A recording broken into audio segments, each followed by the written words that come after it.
अस्सलाम वालेकुम प्यारे दोस्तों, कैसे हैं आप। उम्मीद करता हूं आप खैरियत से होंगे और मुझे भी अपनी दुआओं में याद रखिएगा। अच्छा प्यारे दोस्तों, आज एक बहुत ही हसास मौजू पे बात करने लगा हूं, गैरत के नाम पर कत्ल।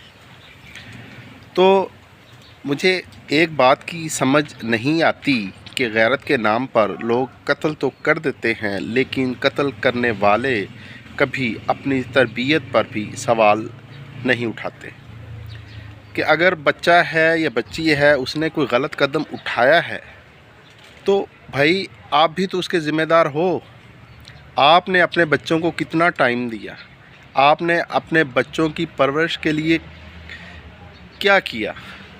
खाली आप एटीएम मशीन बने रहे और उनके लिए बस पैसे कमाते रहे और उनकी तरबियत पे कुछ नहीं सोचा, उनकी तरबियत के लिए कुछ नहीं किया। उन्हें नहीं बताया बेटा ये अच्छा क्या है, बुरा क्या है, गलत क्या है, सही क्या है। अपने बच्चों पे नज़र रखी, अपने बच्चों की मॉनिटरिंग की, अपने बच्चों को वक्त दिया। सबसे बड़ा मसला तो हमारे यहाँ यही मसला अहम है कि हम अपने बच्चों को वक्त ही नहीं दे पाते। जब हम अपने बच्चों को वक्त नहीं देंगे तो क्या होगा, वो फिर दूसरों से सीखेंगे, ऐसे लोगों से भी सीखेंगे कि जो कि गलत होंगे, और वो उन्हीं की बातों में आकर कोई ना कोई गलत हरकत करेंगे और बाद में फिर हमारी गैरत जाग जाएगी और हम कहेंगे कि जनाब मैंने तो गैरत के नाम पर बेटी को, बहन को कत्ल कर दिया, या कोई इंसान, कोई मर्द भी गैरत के नाम पर कत्ल हो गया। तो ये एक अहम इशू है, हमें इस बारे में सोचना चाहिए, हमें अपने बच्चों को वक्त देना चाहिए, हमें अपने बच्चों को अच्छे और बुरे की तमीज़ सिखानी चाहिए। ख़ास तौर पर माँओं को कहता हूँ कि वो अपनी बेटियों की ऐसी तरबियत करें, उनकी ऐसी किरदार साजी करें कि उनकी बेटियाँ कोई ऐसा गलत कदम ना उठाएं। जब माँ अपने काम में लगी हुई है, वालिद के पास रोज़ी कमाने के अलावा और उसे काम ही नहीं है, उसे कोई फुर्सत ही नहीं है, और जो उसकी असल रोज़ी है, जो उसका असल एसेट्स है, वो तो औलाद है। और औलाद अगर बिगड़ गई, बेटा है बेटी है, जो भी गलत काम करता है, तो वो अगर बिगड़ गई तो फिर कौन ज़िम्मेदार है। और भाई आप ज़िम्मेदार हो, कल को आपको बड़ी जल्दी गैरत के नाम पर कत्ल करने की तो पड़ जाएगी, लेकिन सोचो, अपने गिरेबान में भी झांको यार कि तुमने अपने बच्चों की कैसे तरबियत की। तुम्हारी तरबियत में भी कोई कमी है ना, ऐसे तो नहीं उसने इतना बड़ा कदम उठा लिया यार।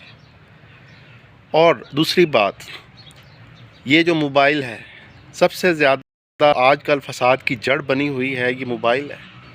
तो पहले तो माँ बाप बेटों को इसके इस्तेमाल से रोकते नहीं हैं।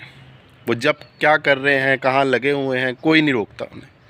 और जब बच्चा या बच्ची उसका नाजायज़ इस्तेमाल करता है और उसके बाद कोई ना कोई वाक़या रूपज़ीर होता है, तो फिर बाद में कहते हैं जी कि ये जी बड़ा मतलब गलत हो गया, हमारे बच्चा बच्ची ने बड़ा गलत कदम उठा लिया।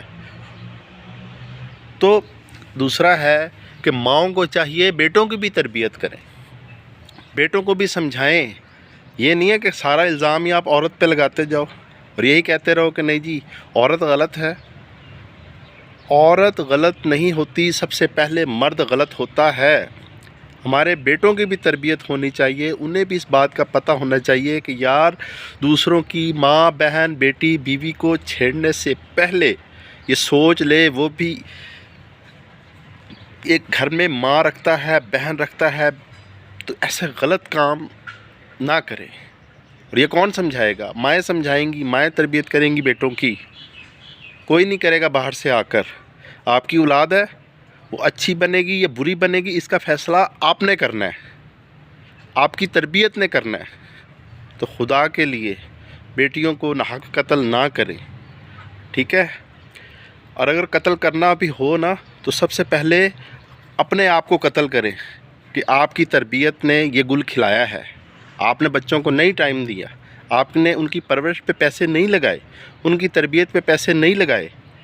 और बच्चों को तन्हाई मत दें। जब भी वो तन्हाई में आएंगे तो कोई ना कोई जुर्म करेंगे, उन पे नज़र रखें। आपका फ़र्ज़ है, माँओं का फ़र्ज़ है, वो बेटियों पे नज़र रखें, बेटों पे नज़र रखें। कल को इतना बड़ा कदम उठाने से पहले ही आप अगर अपनी ड्यूटी पूरी करें तो इस तरह के वाक़यात कभी भी ना हो। امید کرتا ہوں آپ کو میرا یہ ولاگ پسند آیا ہوگا. باقی ہے اگر کوئی ایسی بات کہہ گیا ہوں تو اس کے لیے معذرت، لیکن اس کو غور سے سنیے گا، سوچئے گا. غلطی ہوتی ہے لیکن غلطی ماں باپ کی بھی ہوتی ہے، جس پہ ہمیشہ پردہ ڈالنے کے لیے آپ غیرت کا قتل کا سہارا لیتے ہیں، جو کہ غلط ہے، ہمارے معاشرے میں غلط ہے، ہمارے قانون میں غلط ہے. اس سے پہلے آپ اپنے آنکھ، ناک، کان سب کھلا رکھیں اور اپنے فرض ادا کریں. موبائل جو استعمال کر رہی ہے آپ کی اولاد، اس پہ بھی نظر رکھیں. کیا کر رہی ہے، کیسے استعمال کر رہی ہے. بیٹی کے پاس یا بیٹے کے پاس لیپ ٹاپ ہے اور وہ ساری رات اس پہ بیٹھا رہتا ہے، تو بھائی آپ کا فرض ہے چیک کریں. کل کو آپ کے بیٹے کو قتل کر دے، یا آپ کسی کی بیٹی کو قتل کر دیں، یا کوئی آپ اپنی بیٹی کو قتل کر دیں، تو یہ غلط ہے. اس سے پہلے آپ اپنے فرائض کو پورا کریں. اللہ نے آپ کو اشرف المخلوقات بنایا ہے، خلیفہ بنا کر بھیجا ہے. آپ اپنے بچوں کے ولی ہیں. آپ سے سوال ہوگا، آپ سے پوچھا جائے گا. ایسے جان نہیں چھوٹے گی آپ کی. تو خدا کے لیے ان باتوں پر عمل کیجئے گا. آپ کا اپنا تنویر رانا.